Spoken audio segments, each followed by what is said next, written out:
Hello students, so today we'll start on chapter the pronoun. Words that are used in place of nouns are called pronouns.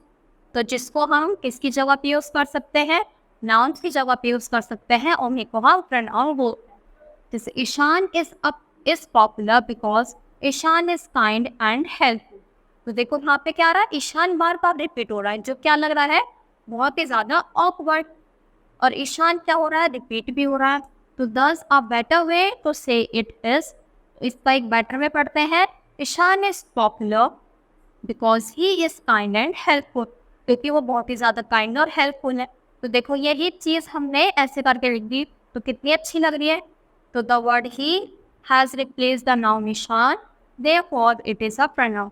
तो जो noun को क्या कर सके, replace कर सके, उन्हीं को हम प्रोनाउन बोलते हैं. जैसे she is a teacher, I can hear my self, he himself wrote this letter, this is an elephant, what is your name? So the words bold type in the above sentences are used in place of nouns, so they are called pronouns. अब हम पढ़ेंगे kinds of pronoun कितने types के होते हैं. देखो, the pronoun, personal pronoun सबसे पहले. तो the pronoun used for the name of person, place और things are called personal pronoun. इसमें 3 पर्सन होते हैं, फर्स्ट पर्सन, सेकंड पर्सन और थर्ड पर्सन. फर्स्ट में क्या होगा, जो इंसान बात कर रहा है यानी बोल रहा है, तो पर्सन हु इज स्पीकिंग, वो कौन सा हो जाएगा, फर्स्ट पर्सन. जैसे आई, वी, मी, अस. सेकंड में जिससे वो बोल रहा है, किससे, जिससे वो बात कर रहा है, तो वो जाएगा सेकंड में, जैसे यू या फिर दो. थर्ड पर्सन में आ जाता है, जैसे दो लोग मिलकर किसी तीसरे के बारे में बात करें, तब वो आ जाता है हमारा थर्ड पर्सन. जैसे देखो ये सिंगुलर है, ये प्लूरल, यानी ये सिंगल और ये इससे ज़्यादा. फर्स्ट पर्सन में आई में यूज होगा, सेकंड में यू, थर्ड में ही, हिम, शी या फिर इट और इट्स. फर्स्ट में वी, अस, यहाँ पर यू और यहाँ पर दे या फिर देन. तो प्लूरल में देखो फर्स्ट पर्सन में क्या आएगा, वी, अस, सेकंड में यू और थर्ड पर्सन में दे या फिर देम. फिर आता है रिफ्लेक्सिव प्रोनाउन. रिफ्लेक्सिव में क्या होता है, जैसे बात घूमकर वापस उसी पर आ जाती है. तो व्हेन सेल्फ और selves is added to a personal pronoun is called its reflexive.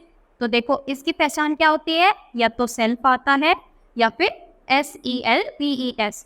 तो सेल्फ आएगा जो सिंगल होगी यानी एक चीज़ होगी, और VES आता है प्लूरल के लिए. तो ही कम हेयर हिमसेल्फ, यानी वो यहाँ खुद आया. आई गो देयर माई सेल्फ, मैं वहाँ खुद जाता हूँ. They read the story themselves, उन्होंने स्टोरी खुद पढ़ी. और we do the work ourselves, यानी हम अपना काम खुद करते हैं. तो सेल्फ किसके साथ आएगा, सिंगुलर के साथ, और VES वाला आएगा प्लूरल के साथ. Self is added to a singular pronoun और सेल्फ आता है प्रोनाउन के साथ. जैसे देखो इनके कुछ रिफ्लेक्सिव प्रोनाउन होते हैं. तो आई का रिफ्लेक्सिव क्या होता है, माई सेल्फ. वी का आर सेल्फ, यू का योर सेल्फ और योर सेल्फ, दोनों हो जाएंगे.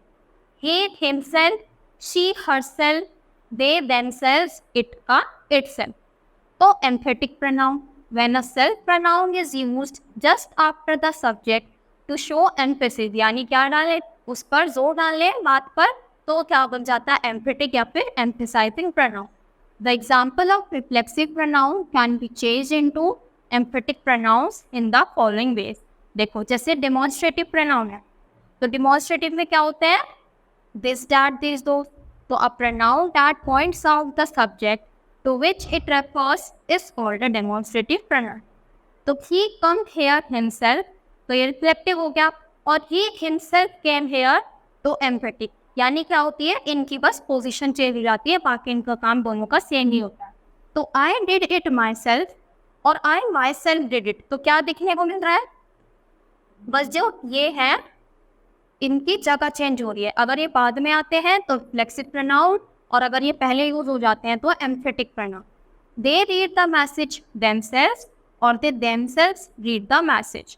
We do the work ourself, हम अपना काम खुद करते हैं और हम खुद ही अपना काम करते हैं. तो ये क्या कर रहे हैं मतलब एक तरीके से एम्फेसाइजेस, बात पर जोर डाल रहे हैं. कि ये काम हमने किया और ये हमने ही किया। तो देखो हमने ही किया, जोर डाल रहे हैं, अपनी बात पर दबाव डाल रहे हैं, तो इसलिए एम्फेटिक प्रोनाउन। तो this is a parrot, these are dogs, that is a sheep, those are donkeys. ये किसके हैं? ये आ जाएंगे हमारे डेमोन्स्ट्रेटिव प्रोनाउंस।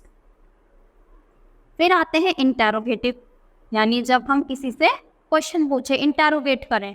तो व्हाट इज दिस, ये क्या है? हु आर यू, तुम कौन हो?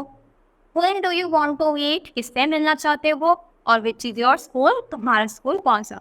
तो the words in bold type in the above sentences are used for asking questions, they are interrogative pronouns. यानी जो क्या काम करे, क्वेश्चन पूछने का काम करे, उसी को हम इंटेरोगेटिव प्रोनाउन कहते हैं।